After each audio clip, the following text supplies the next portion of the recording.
চোরাই লোহা বাজেয়াপ্ত করে পুলিশ। এই অভিযোগে দোকানের এক কর্মীকে তুলে নিয়ে গিয়ে অমানসিক অত্যাচারের অভিযোগ উঠল দোকান মালিকের বিরুদ্ধে। ঘটনায় চাঞ্চল্য উত্তর দিনাজপুর জেলার চোপড়ার মেধাবস্তি এলাকায়। জানা গেছে, দার্জিলিং জেলার বিধাননগর থানার মুরলীগঞ্জ গ্রামে ভাঙাড়ি দোকান রয়েছে তৃণমূল পঞ্চায়েত সমিতির সদস্যের স্বামী গোলাম রব্বানী নামে এক ব্যক্তির।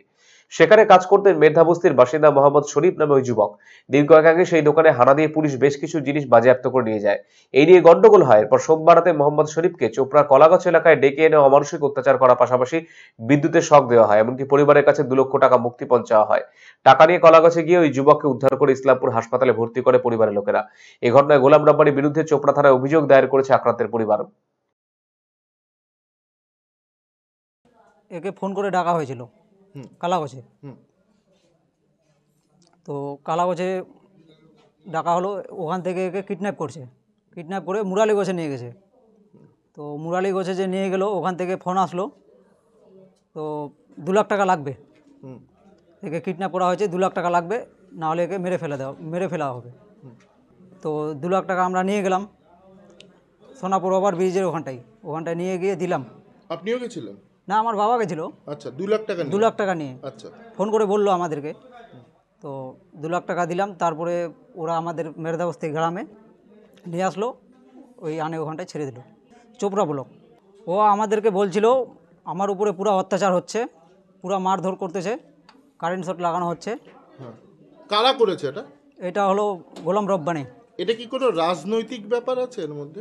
না, সেটা জানি না, মানে একে কিডন্যাপ করা হয়েছিল। গোলাম রব্বানী বললেন না? গোলাম রব্বানী পঞ্চায়েত সমিতি মেম্বার, টিএমসি থেকে, তৃণমূলের। হ্যাঁ। গোলাম রব্বানী কোথাকার মেম্বার হিসেবে? চোপড়া ব্লক, চোপড়া পঞ্চায়েত। কোথাকার জায়গা? অন্যদিকে সমস্ত অভিযোগ অস্বীকার করেছে গোলাম রব্বানীর ভাই গোলাম জিলানি। তিনি জানিয়েছেন, দোকানে চুরি করার সময় গ্রামবাসীতে হাত নাতে ধরা পড়ে মোহাম্মদ শরীফ নামে 2 জন। তাদেরকে মারধর করা হয়। চুরি করতে গিয়ে তারা ধরা পড়ায় তারা মিথ্যে অভিযোগ করছে। অভিযুক্ত মোহাম্মদ শরীফ সহ 3 জনের বিরুদ্ধে বিধাননগর থানায় পাল্টা অভিযোগ দায়ের করেছে তারা। আমার ভাই সব যেগুলো অভিযোগ হচ্ছে সব মিথ্যা। আমার ভাই দোকান করে মুরালিগঞ্জ হাই স্কুলের পাশে।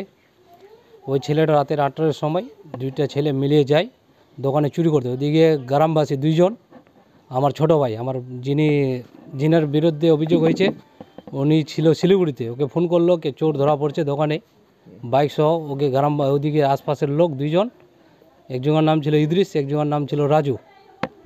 আমার ছোট ভাই গনি ওনাকে ধরে রাখছে, বড়ায় রাখছে। আমার ভাই শিলিগুড়িতে আসলো 8:30 9টার দিকে। ওর কাকাকে ডাকলো, ওর বড় কাকা জিজ্ঞাসা করলো। ওর বড় কাকার সামনে বলল তে চুরি করতে আসছিল, ওর বড় কাকার সামনে ওকে হ্যান্ডওভার করছে। তো বলে এটা মীমাংসা করে নেবো, গ্রামে যাই, এখন ছেলেটাকে দিয়ে দাও। ছেলেটা ওনার হাতে দিয়ে দিয়েছে। আর দেওয়ার পরে বাড়ি আসার পরে ও গ্রামে মেম্বরের বাড়ি যাওয়ার পরে বলছে অজ্ঞান হয়ে গেছে। আর এসব চক্রান্ত, মিথ্যাবাজি। ওই চক্রান্ত করে ওকে বলছে তুমি অ্যাক্টিং করো বেহুশ হওয়ার জন্য। বেহুশ হয়ে গেল, বেহুশ অ্যাক্টিং করে তারপর ওকে হসপিটাল নিয়ে গেল।